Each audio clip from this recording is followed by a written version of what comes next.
Welcome back, everybody, to the Quad, only on JNS.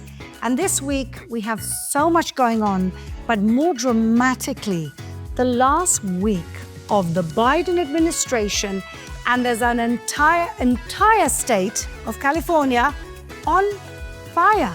What will happen this week? Will something happen with the hostages?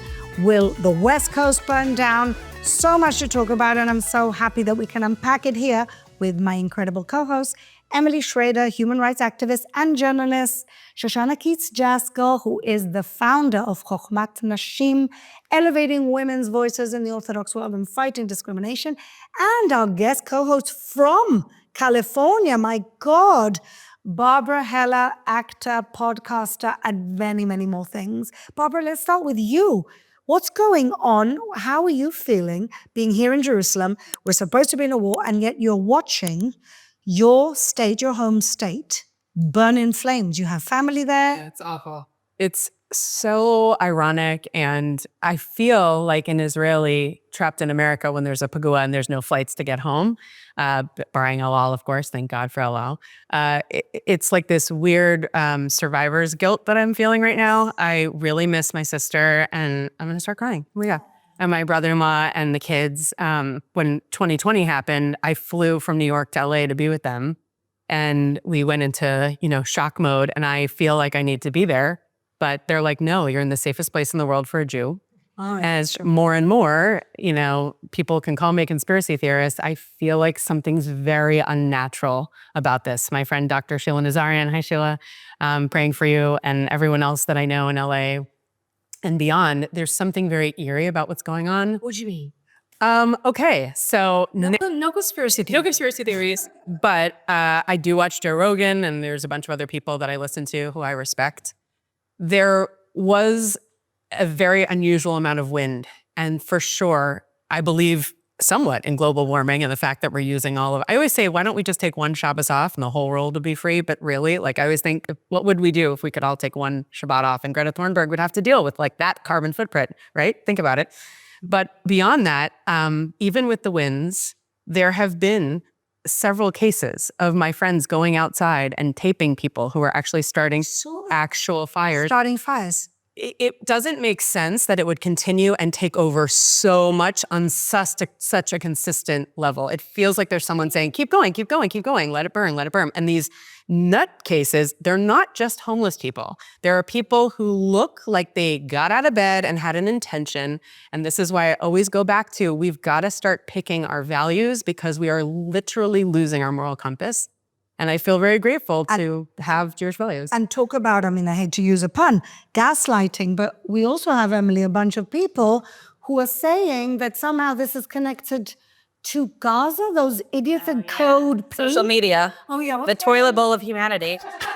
So true. Yeah, across social media, we've seen a lot of people comparing it, even people celebrating. A lot of the responses on TikTok were like, oh, they deserve it, literally happy that this happened. But I think in regards to what you were saying, I think a lot more of the responsibility. I'm also from LA. My family actually moved out of there as part of the great exodus from California and New York, like everyone else, either in Florida or Texas, the only two destinations.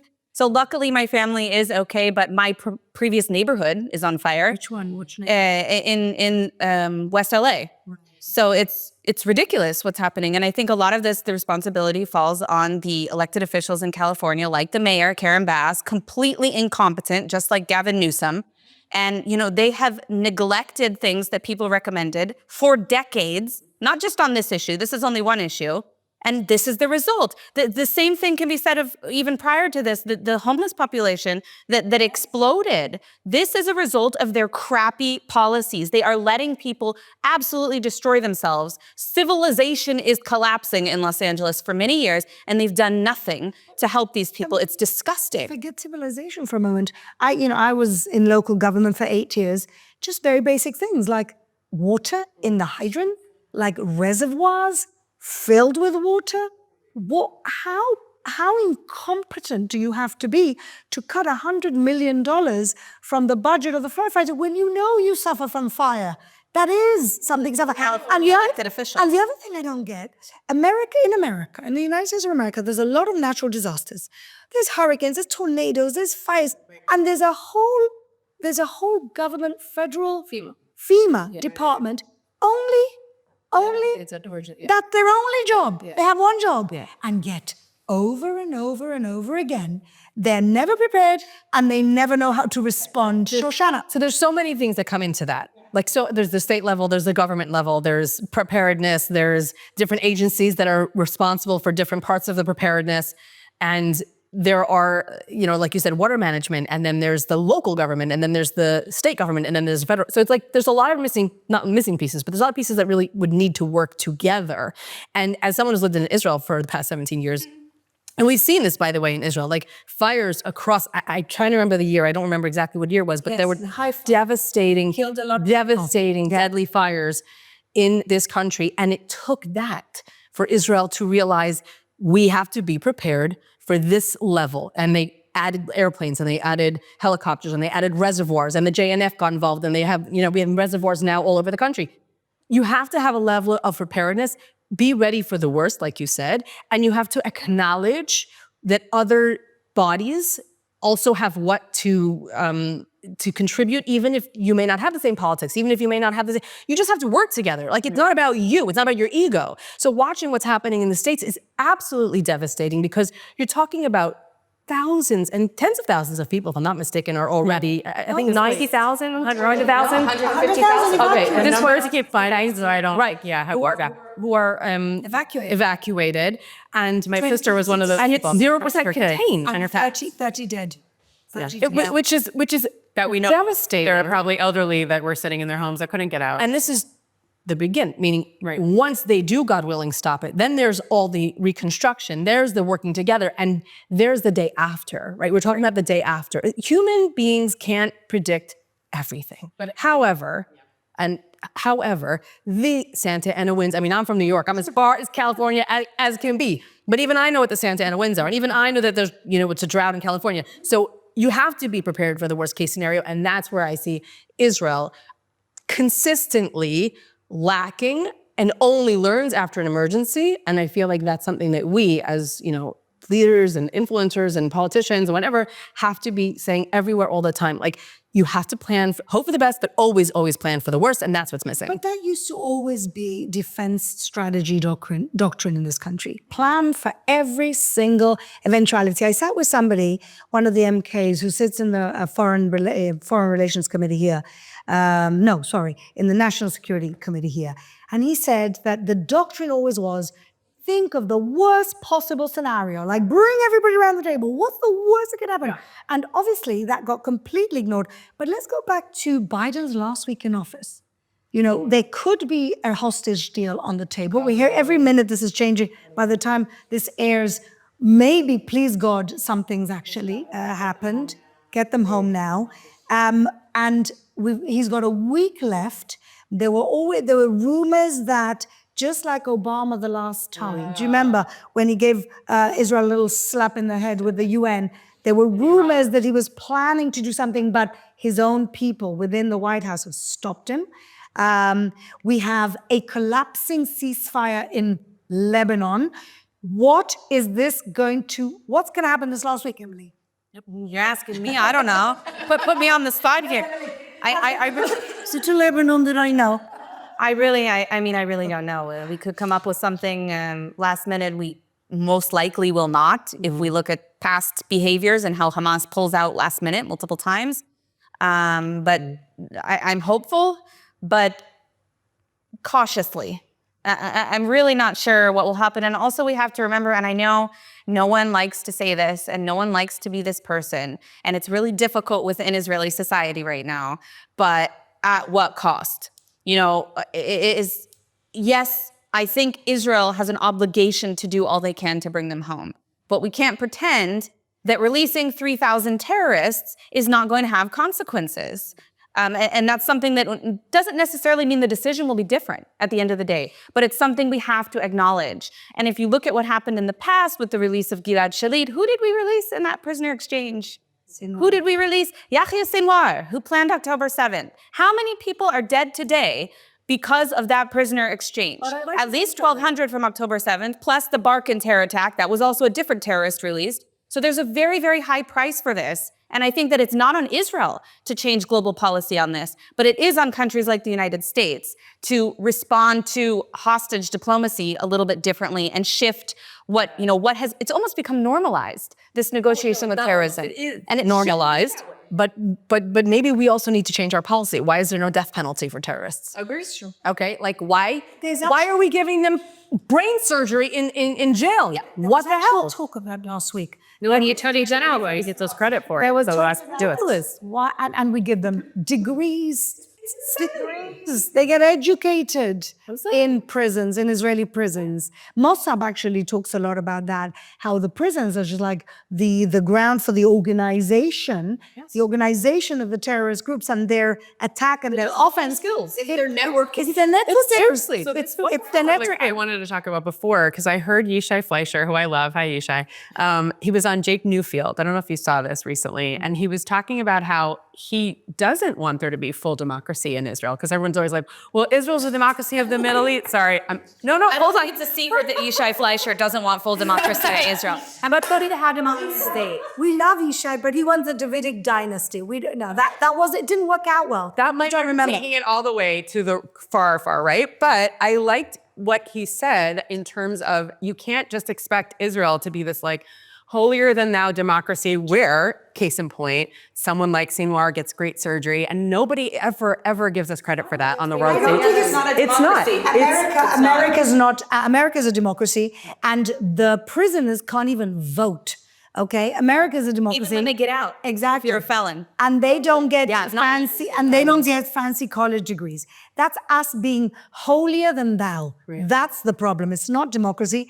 It's the way that we think that we can bend ourselves into a pretzel so they'll love us. And that just doesn't work. And that's the problem.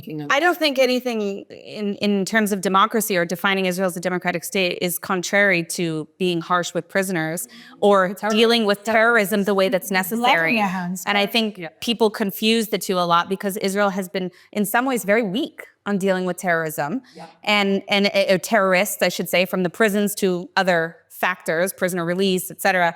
And that's something that cannot stand. And it's also something that's not democratic. Where did we get this idea that respecting human rights and, basic freedoms and liberties also involves being soft on terrorism? Like, that is not something that's contrary to democracy. And I think we need to push back against that when people say, oh, well, we can't be, democratic. We have to be like the other. We're in the Middle East. We have to be like the rest of the countries in the Middle East. No, we don't, first of all.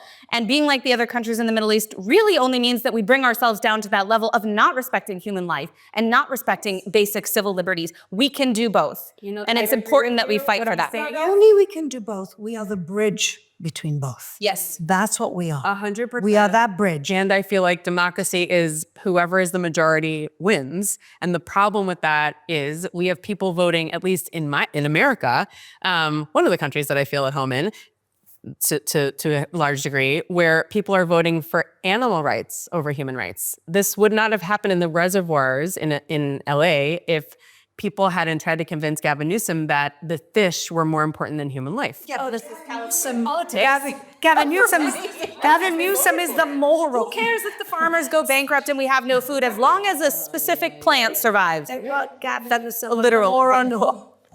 He chose fish over. But I think we're missing the bigger point, and back to Yishai, which is, you may not, someone's got to be this today, is that we need those Judeo-Christian values that actually honor mother and father, grandparents over your dog. Like, I've taught in the American schools for 25 years, and I've had this conversation multiple times, and it's saddening to me how I hear people say, I ask the kids, like, what do you think? Who's more important, your dog or your parent or your brother? And it's like, oh, definitely my dog. And they think it's funny, but this is what we're actually teaching in America. Well, I can tell you that once I saw this advert in Bethlehem, was it Bethlehem? No, in Hebron, that went viral. People were outraged because the mayor of Hebron was offering 20 shekels for every dead dog. Yeah. They wanted people to kill dogs, and the whole world went completely ballistic about this. And I said, hang on, they're paying terrorists salaries for killing Jews,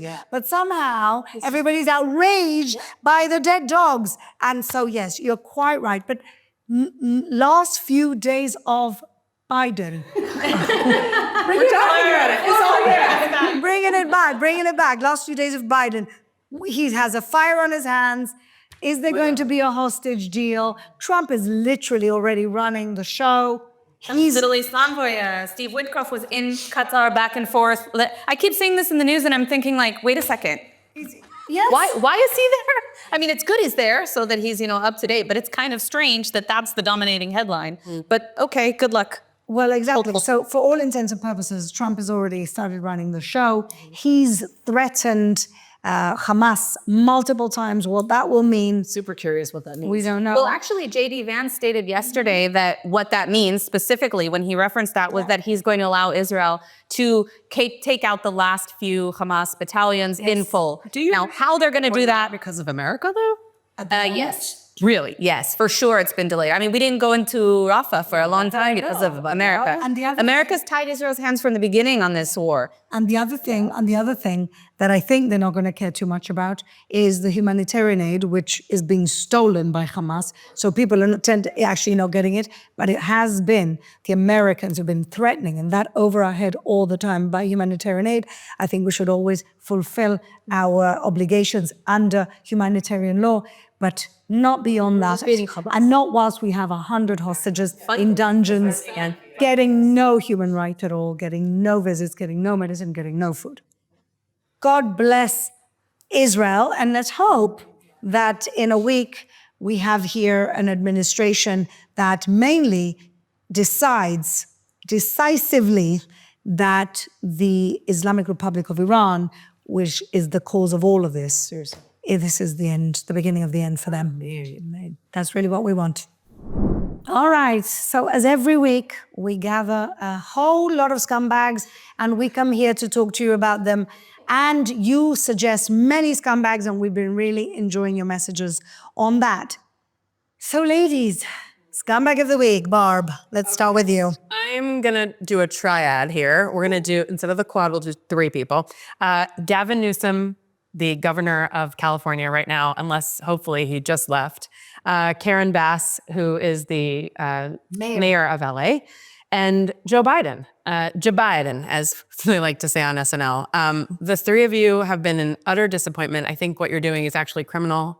I am currently a resident of Los Angeles, and I am terrified to go home and breathe in the air of all the chemicals that you've just decided to spray all over, not to mention just the utter lack of responsibility of leadership. Where's your Rudy Giuliani cojones or your Ron DeSantis-ness coming out right now? I'm sorry to go right on this, but DeSantis-ness, the biggest thing I want to call all 3 of you out on is not condemning arson. Now, you may say, oh, it's all just out of our hands. It's the global warming. It's all of you right-wing people. Don't make this political. You keep saying yourself that the right has made this political. It's not political, like Shoshana said earlier, to have people working together and doing whatever it takes to save human life. Why aren't you out there with a megaphone getting water from people's bathtub? Like, why are you not doing anything? It's just criminal, and I'm so disgusted by you not calling people out. And the arsonists have no reason to stop if they're actually doing it. And I have seen video footage of people doing it. I believe it. And they have. It's just so soft on crime. And I'm so disgusted with all of you. But it's not. Do better. It's great, but the whole state has been like this for the last God knows how long. You can steal up to $1,000 and not have any criminal consequences to face. This is why you're saying it's partisan, because if they're calling out, and I don't believe that the majority of these fires are caused, or, I haven't seen proof that they're even extended because of these incidents of arson, but it is happening. And there are videos. And the reason they don't want to condemn it is because that requires admitting that they have so many other failed policies, including a mental health crisis across all of the United States, which is why you see people... We paid so much money to try to stop. And it makes me think, like a tinfoil hat person, that they might actually be, God forbid, in compliance with it. It really freaks me out. There's looting as well. That's what I'm going to say. Every time we have a major incident like this, whether it be Black Lives Matter, whether it be, climate protests, whether it be what we're seeing right now as a result of the fires, every time there's something major, we see this kind of behavior, and it's increasing in the United States, and it's increasing particularly in New York and California. Now, what do New York California have in common? Really, really bad government. And this is not even a partisan issue. It's an issue of having bad governments and bad governance and bad policies when it comes to dealing with basic issues that protect civilians on the street, whether they're right or left or black or white or anything else. I believe that goes back to a lack of religious philosophy, any sort of fundamental beliefs about basic human rights and civil rights. And I think the Noahide laws would be a great comeback for New York and California. It's unfortunate that we have people voting for things because they love animals and they love the climate change situation so much. They don't love it, but they love the environment so much, but they're not talking about basic human life issues. And it's really scary that they play politics, and then this is unfortunately what winds up happening. The wrong priorities. Well, they are worthy scumbags this week, indeed. Indeed. Shoshana. Oh, completely different tack, because my guy, I don't know, this guy went from Iraq to the UK, who the hell knows where he is at the moment, but he's stirring up a lot of anti-Semitism on his Instagram account, which has almost 800,000 followers. His name is the Bruce TV. And he had the chutzpah to post a video about how there's 28,900 Jews living in Amsterdam, and they should be skewered through the neck. 29,800 Jews approximately live in Amsterdam since 15th century after they got kicked out from Spain and Portugal for doing LGQ HD TV shit. They be living safely and peacefully until the other day. Give them long Arab kebab in the mouth. I mean, this is a call for violence, and it's actually criminal, and he should be arrested. He should be arrested. Yeah. And what was his reasoning for the neck? No, he doesn't like Jews. Oh no, not only does he not like Jews, but he believes that we are all complicit in the world's problems, in, you know, obviously from Gaza to Maybe Hitler. the fires, maybe. Right. But there's no shortage of people who are connecting the fires too. And I think that the idea of free speech is a great one, but the idea of saying, go stab a Jew through the neck, or he says skewer, and it's not taken down, when advocating for the Israeli hostages is often taken down off of social media. So how this is still up for, I think, over a month. What is... In a city that had a pogrom. Is he a pharaoh? He's Dutch? Yeah, he's from Iraq, and he lived in UK, and maybe now he's, I don't know, he doesn't say exactly. People are going to jail for putting much less than that on social media, which is crazy. Is even an option. So please go get him. Thank you. Yes, okay. So yeah, well, we all know what happens to these scumbags in the end. It's not good for you. Emily, who's your scumbag this week? Well, I have a lot of scumbags this week, because my topic of scumbag is all of the people who are linking whatever is happening in Gaza to the LA fires. Now, some of them are celebrating it. Some of them are claiming that it's karma. The Islamic Republic of Iran, in their official regime newspaper, called it an act of God, an act of revenge from God for Israel's activities in Gaza and Lebanon, because that makes total sense. HTS, who just helped take over Syria, they also issued a statement saying that this was somehow justice. So we see a lot of celebration from crazy Islamists on this issue. But I just want to highlight one in particular, Francesca Albanese, who is a repeat scumbag. Also on our top list of scumbags of last year, she continues in her trajectory of hate. So she was retweeting Mondo Weiss, another raging anti-Semitic publication, claiming that the fires in Palestine and Los Angeles are the same thing. And of course, Francesca retweets this, saying that in our planet, all injustices are connected. All of them except, of course, UNRWA kidnapping and taking part in the October 7th massacre, teaching hatred and terrorism in their schools, storing rockets in their schools inside the Gaza Strip, having tunnels under their buildings, having the head of their teachers union in Gaza also be a Hamas commander, and of course, the hostages. All of those are not connected, because apparently those are not injustices to Francesca Albanese. So Francesca and all of the folks who are spewing this vile nonsense about comparing Gaza to the fires in LA, shame on you. You're my scumbags of the week. Well, they deserve it. And let me just tell you, if I want to see a change when Trump comes into office and our friend Elise Stefanik takes over as the UN ambassador, is firing this woman. Just threaten not to give any money to the UN. Elise Stefanik, we met and we love you here. Please get this woman, Francesca Albanese, fired. We will come and put out the red carpet, all over the old city for you. Please get this woman fired because she does not deserve to work in this organization. Not that the organization is much better, but she's a particularly bad faith actor in that organization. Okay, great scumbag. Thank you, Emily. And I'm going to do a bit of a retro scumbag only because I'm going to connect it to my hero in a minute. And that is the Clooneys. The Loonies. He is from the 80s. He's right. George and Amal Clooney. And let me tell you why, because I think it's like closing a circle now that Biden is leaving office. Let me tell this story for those of you who don't really understand what's happened and how scumbaggy they both are. Okay, let's start with George. George Clooney is a big funder of the Democratic Party. He also wields a lot of power in the Democratic Party. And he was all behind Biden until the debate, when everybody realized what many people had known for months and months and months, and that is that the poor guy was not fit to be in office and certainly not run for office. He'd been propped up by the whole machinery of the Democratic Party until they realized they couldn't get away with it. So George Clooney went from being a big fan and a big supporter of Biden to being the guy that Nancy Pelosi put up to actually start the downfall of the Biden second run. How did he do that? He did a big fundraising event and said that the money wouldn't go, something like that, the money wouldn't go to the Biden campaign. And so that was the beginning of the end for Biden. George Clooney was put out there by Nancy Pelosi to be the fall guy for getting Biden out of the way. Now, I wonder what the incentive was for George Clooney to be so involved in this.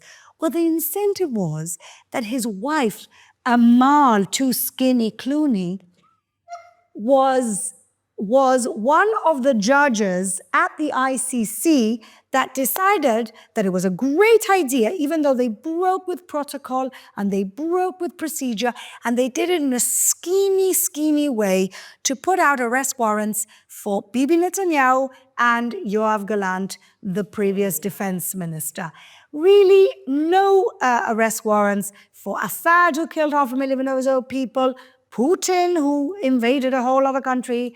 Nothing like that, nothing going on with the Chinese people, the Chinese leaders who are doing a Holocaust to the Uyghurs. Nothing. Amal Clooney is part of the gang of anti-Semites that decides that, yes, it's a good idea to put arrest warrants out for the Israeli leaders who are fighting a defensive war that we didn't start. And why was George worried about that? Because historically, the United States of America have sanctioned ICC judges for putting out such arrest warrants, especially when they were threatening to put out arrest warrants for American service people, for American government officials, for Afghanistan. And it was only the threat of that that stopped the ICC from issuing warrants for American leaders. But of course, George Clooney convinces Biden not to use his power to put out any or to threaten sanctions. Biden doesn't do it. Then George Clooney realizes that Biden's not going to win, and God help him and his wife under Trump. So then he pushes Biden out of the way and decides to back up Kamala Harris. He does it in a horrible way.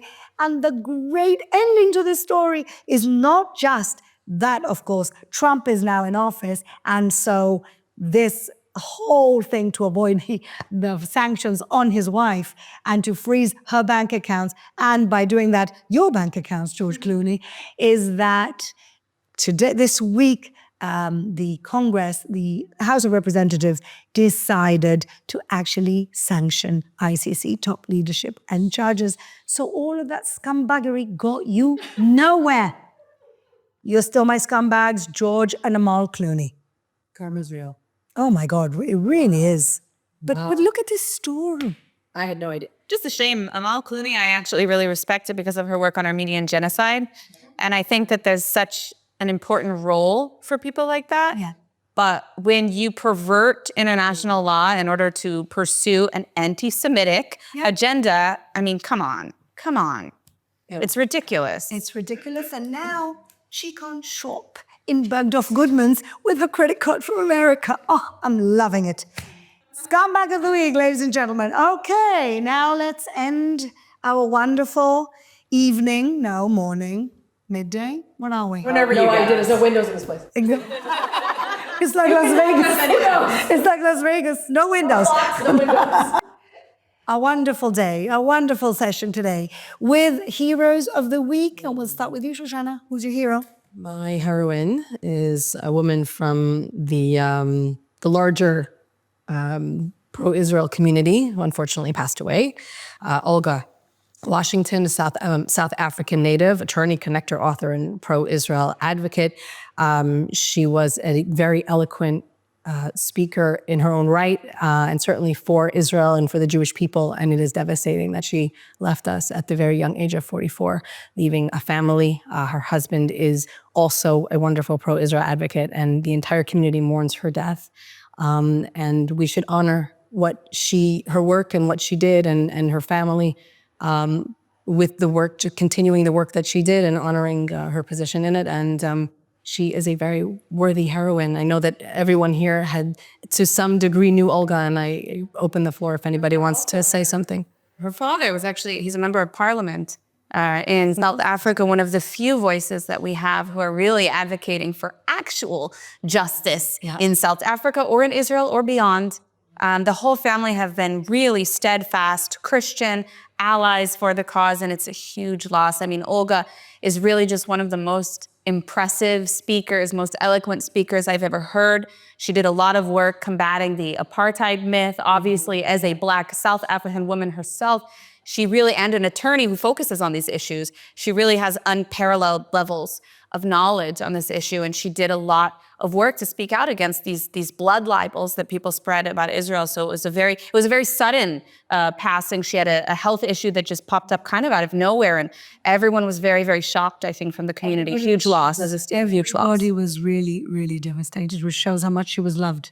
She was loved, and I always wished, and I would tell her this in voice notes and to her husband, Joshua, I'm thinking of you. I'm getting choked up just thinking about it. But the two of them, and Joshua's father too, they're constantly going out and putting themselves out on a limb and getting death threats constantly for helping Jewish people. And I always say, like, you're such righteous Christians. Like, why would you do all this? And why aren't you more famous? And they say, we're not doing it for the fame. We're not doing it to get likes. We're doing it because we really care, because the Jewish people really have a huge place in this world. And it's devastating. Yeah, she was way too young, way too soon. Hero. She deserves a tribute, and she deserves your airtime, and she deserves people to know who she is. Look her up if you don't know who she is. Take a moment and share some of her work. Thank you, Shoshana. That's lovely. Gil. Emily. Well, mine is a little bit different, a little bit less serious, I'll say. But, Gal Gadot, she's taken a little bit of heat in the past few weeks, weirdly from other Israelis. She attended the Golden Globe Awards, and a lot of people in Israel criticized her for not wearing the pin of the hostages, the yellow ribbon pin. Of course, this pin is also used for many other causes and things over the years, including now. But they, were furious with her for not doing this. And this is less than 24 hours after she posted like an entire video on her social media, which of course has tens of millions of followers, more so than any other individual Israeli. So I was a little bit taken aback by the sort of, I don't know if I want to brand it as ungratefulness, but ungratefulness for what Gal Gadot has done. She has been a proud, outspoken Jew. She's been a proud, outspoken Israeli. She's spoken openly about her military service and the values and the ethics of the IDF, despite tremendous pressure in that particular industry and serious financial consequences that can come from doing things like that and being outspoken. And despite that, she has done that. She's been a class act from day one with almost every single example of her in the public eye, absolute example of class. And I'm incredibly disappointed and strongly condemn the people who have lashed at her over the past week over something so silly. Gal Gadot, you are a Wonder Woman still. For all of us here in Israel,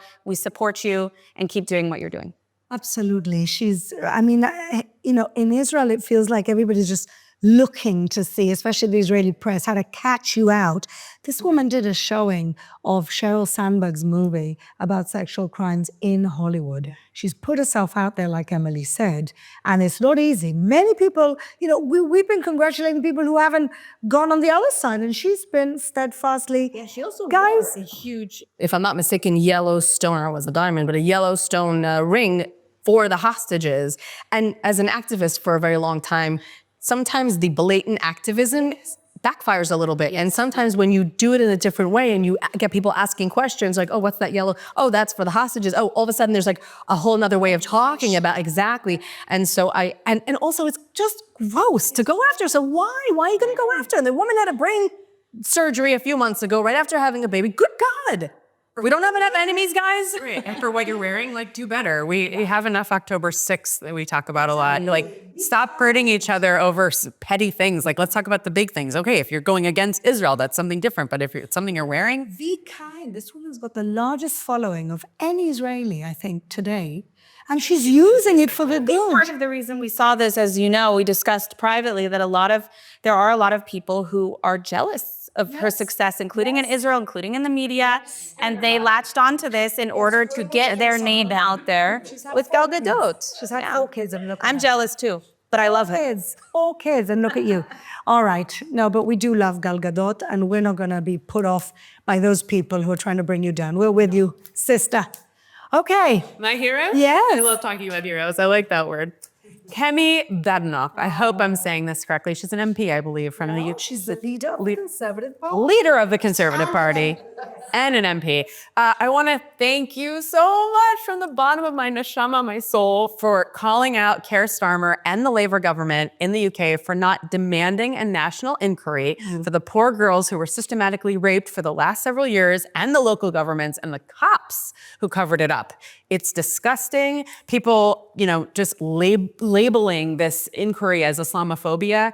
I don't know, maybe I'm going to be the first person to say that I am Islamophobic. I'm afraid of what's becoming of Islam. It's disgusting, and it's okay to say I'm afraid. It's really okay. And I'm so sick that people are yelling at you and you're getting death threats. It's terrifying. Keep going, girl. We are behind you. We need more of that outside of Israel so that people can see this is a global problem. It's not going away. And do you know how they start to take over the Western side? By people saying, well, Islamophobic, so I can't say anything because it might hurt a couple of Muslims. It's not, Muslims want you to call it out. So let's do this. Yeah. There's a phobia of Islamophobia in the UK. That's what's happening. Exactly. Kemi is really great, and on Israel, she's spot on. She couldn't be better. She couldn't be better. That entire, I was listening, I mentioned this to you, Flo, that I was listening to Barry Weiss's podcast, and then she had on, I forgot the names, I'm sorry, I'm so bad at names. That she had Ayan and another woman who's a British activist who started calling out the rapes years ago. And I had no idea how layered this was. Cops, social workers, local government, top government. I mean, I was just crying in the car listening how nauseating these girls were abandoned at every level because they were slags. They were, in America, you'd call them white trash, okay? Or I wouldn't call them white trash, but people would call them white trash. Poor, white, sometimes dysfunctional, sometimes just poor, but they were completely abandoned by the tens of, I had no idea that there were thousands, there were 1,400 just in Rotterdam, if I'm not mistaken. There were thousands across the country. It was decades from what I understand. It is so shocking, and kol hakavod for calling it out, but also heads need to roll. Heads need to roll. I think it's really alarming that in some of these Muslim communities that this is the norm perspective of women who are not Muslim. Yeah. Like the idea, and there's tons of videos of them speaking about this, even writing about it publicly. They have no problem saying that because there's a dehumanization element. I was just talking about this morning that the way that they view a non-Muslim woman is actually reminded me of how Nazis viewed Jewish women, because it's the level of dehumanization. Yes, they are no longer human beings to many of these communities, and that's what's being taught. And what about Muslim women? Rwan is trying to prove that you can't get arrested, I believe, in most of the Arab countries today because of rape. It's not. Husbands can rape their wives, and there's nothing. Beat them. We had Yasmin Mohammed here talking about her trauma with her marriage. It's just awful, and this is what the world should be dealing with. And this is all. Where's the whole hardcore of this? In the Islamic Republic of Iran, where women are humiliated, beaten for doing way less than just not covering their hair. So world, if you want to do something, stop focusing on us and focus on the real problems. But they are definitely hero. Kemi Badenoch is definitely a hero. She's really a badass woman. I like her a lot. Okay, so my hero, which is the other side of the Clooney's being the scumbags, are the two men that actually got the ICC sanctions passed in the House of Representatives. They still don't have the House until next week, the upper chamber. Brian Mast, who has been appointed the head of the Foreign Relations Committee, and Mike Johnson, who is the majority leader, I think, of the House. And they got this through, and it wasn't simple. They did have the House of Representatives. They don't have the upper chamber, but they will next week. But this is the beginning of freezing those bank accounts, of putting these people to notice, and maybe making it so difficult for them to be so blatantly anti-Semitic in their Dreyfus trial that maybe we can get these arrest warrants dismantled, or maybe we can get the whole court dismantled, because it's a ridiculous. And I love, I said months ago kangaroo court, and I was asked on the radio, well, that's a bit harsh. I think it was a BBC interview, of course.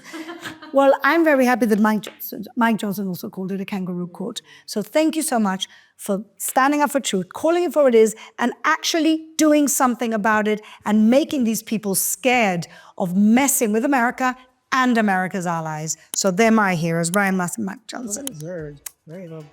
And on that note, ladies, we go through another week and we pray, and maybe this is the week that our hostages will come home to be with their families, to get out of that hellhole. We pray, and we look forward to seeing you again next week. Thank you for watching.